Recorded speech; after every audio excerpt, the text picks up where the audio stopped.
Hayırlı günler, esenlik dolu saatler, güzel dakikalar ve anlar geçirmek üzere.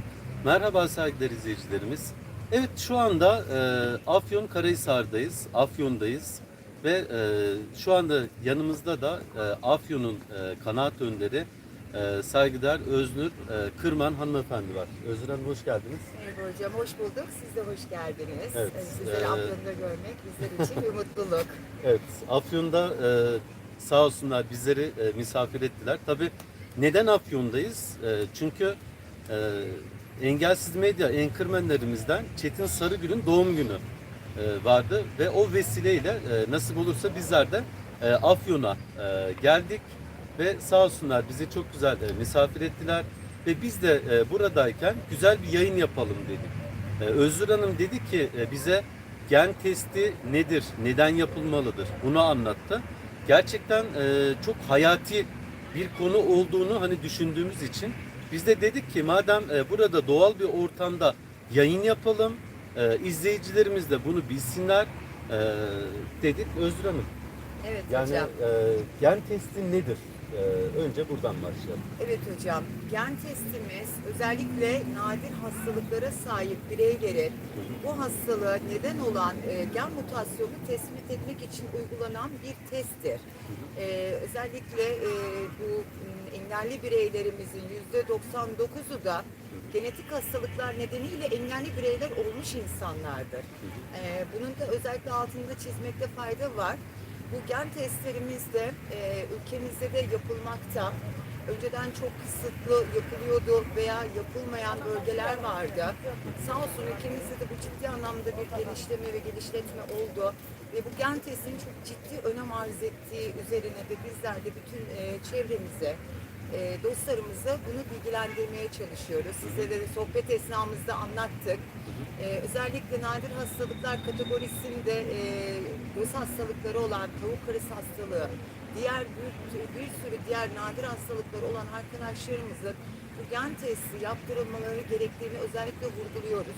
Şimdi Bu nedir? şöyle az gören, nadir gören arkadaşlarımızın ileride görebilme yeteneklerini yani böyle keşfedebilmelerini de mi sağlıyor? Tabii tabii. Yani özellikle bu gen testi hastalığa sebep olan bir genetik boyut mu var yoksa epigenetik dediğimiz dış faktör başka hastalık nedeniyle başka altta yatan sebeplerden dolayı hastalığa mı sebep yoksa doğuştan mı genetik mi anlaşılması adına bu testler yapılıyor hocam. Bir de yani normal bu engelin hani gelecek nesillere hani çoluk çocuğumuza geçiyor mu geçmiyor mu? Kesinlikle Ha. bu çok önemli. Yani Evet. mevcut bir engel durumu varken ülkemizde sağlıklı bireyler yetiştirmek adına gelecekte sağlıklı nesiller için ailelere biz özellikle anne baba olmadan ailede anne adaylarında ya da geçmiş nesillerden bildiğimiz kronik hastalıklardan tutun herhangi bir nadir hastalığa sahip bireylerin bu aktarımı olmaması adına öncelikle bunun tespit ve teşhisi konusunda bu gen testi çok önemli. Ya bizim hastalıklarımızın şifası var mı yok mu? Evet. Bu gelecek nesillere taşınacak mı taşınmayacak mı? Yani Aynen.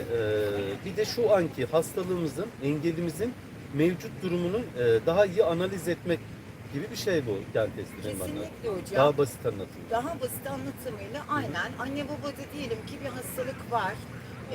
Dolayısıyla çocuk sahibi olmak istediklerinde bu testi yapıldığında taşıyıcı mı, kullanıcı mı olduğu tespit ediliyor. Aileler de anne baba olmadan tüp bebek merkezlerine genetik danışmanlar yönlendiriyor.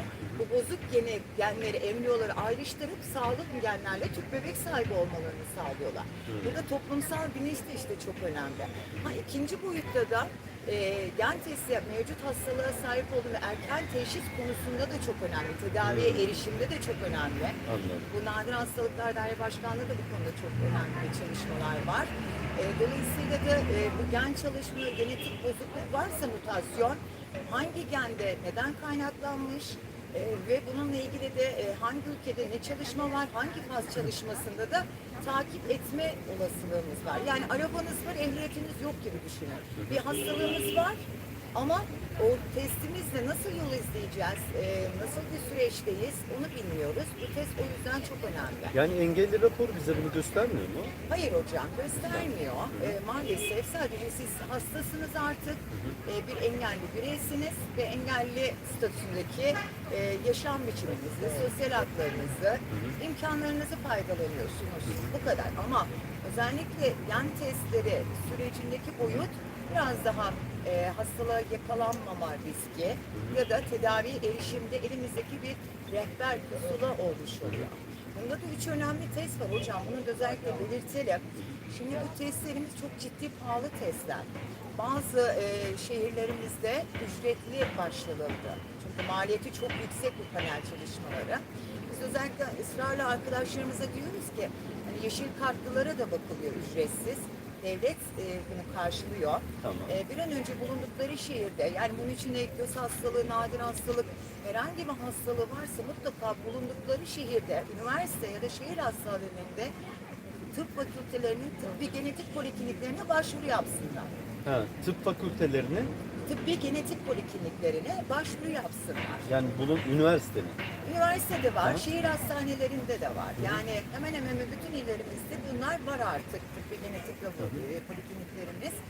Burada başvuru yaptıklarında zaten genetik uzmanlarımız ailenin özgeçmişini, hikayesini alıyor. Bir tüp kanla ortalama 3 ay, 6 ay, 9 ay süreçte değişen sürelerde illerin çalışmaları raporuna göre bu sonuçlar elde ediliyor. Daha sonra o sonuçları aldıktan sonra genetik danışmanlık alıyorlar. Aile bilgilendiriliyor. O çocuklarımızın hangi genle ilgili çalışmaları var, hangi ülkede. Bu konuda hem de bilgi sahibi olmuş oluyorlar hocam. Özellikle biz şunu belirtmek istiyoruz. Burada 3 ayrı gen var. İşte gen panel testi, CES ve VES dediğimiz. Özellikle VES dediğimiz tam klinik ekson testi. Yani vücudumuzda 23 bin gen var. Bu 23 genin taraması yapılıyor. Yani hastalığı tespit etmekte çok daha ileri düzeyde bir test bu. Bu anlamda da o faydalı bir test Evet oluyor hocam. arkadaşlar şimdi bu gen testi yani önceden 10 bin lira 15 bin lira gibi yani büyük paralarla yapılan bir testte.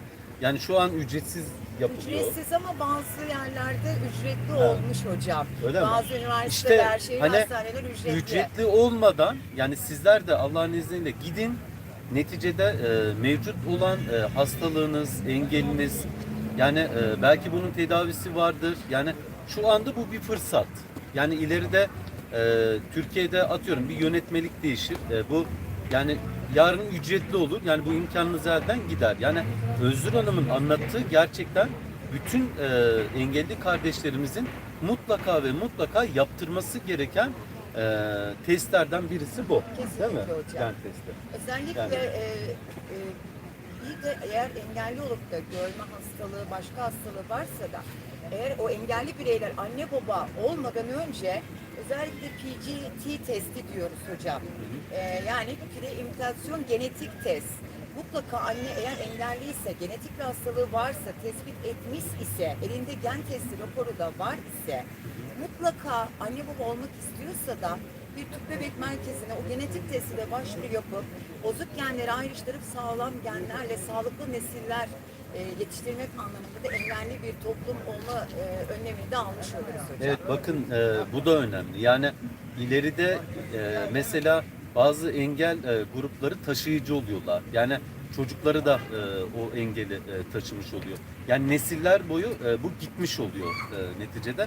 Ama bu testle birlikte Allah'ın izniyle yani bunun önüne geçmiş olacaksınız. Belki gelecekteki nesillerin yani o engelden kurtarmış olacaksınız ve sağlıklı bir birey yetiştirmiş olacaksınız. Yani Özgür Aynen. Hanım'ın söylediği o. Erken doğan tarama Aha. testleri var. SMA'larda da başladı. Diğer hastalıklarda Evet, da evet. başladı hocam. Bu gen testleri olduktan sonra lütfen ben aslında eğer evet gen testinde dediği gibi evet bir mutasyonunuz var, taşıyıcısınız, anne baba çocuğunuza bunun aktarımı söz konusu diyor ise lütfen çocuklarımızın hayatını da geleceğimiz nesillerin hayatını da mahvetmeyelim, karartmayalım. Sağlıklı bireyler yetiştirelim. Tüp bebek merkezlerinde bozuk genleri ayrıştırıp sağlam genlerle sağlıklı çocuklar, gençler, nesillere emanet edelim ülkemize. Valla çok hayati şeyler söylüyorsunuz. Gerçekten Özgür Evet Hanım. hocam, bilinç çok Yani önemli. çok. Yani Toplumsal. hem dua alınacak mevzu bu arkadaşlar. Bakın gerçekten Özgür Hanım'ın söylediği inanılmaz derecede önemli bir konu. Yani bu bağlamda. Çok teşekkür ederim Özgür teşekkür Hanım. ederim Neredeyiz hocam. biz şu an? Şu an biz Afyonkarahisar Anıt Park önündeyiz. Afyon Kalesi'nin önündeyiz. Bu güzel eşsiz manzarada Evet. takipçilerimize de Afyon'u da kısa da olsa bu ambiyansı göstermek istedik. Hepinize sevgiler ve saygılarımı sunuyorum. Evet, huzurlarınızda Özgür Hanım'a çok teşekkürlerimi sunuyorum.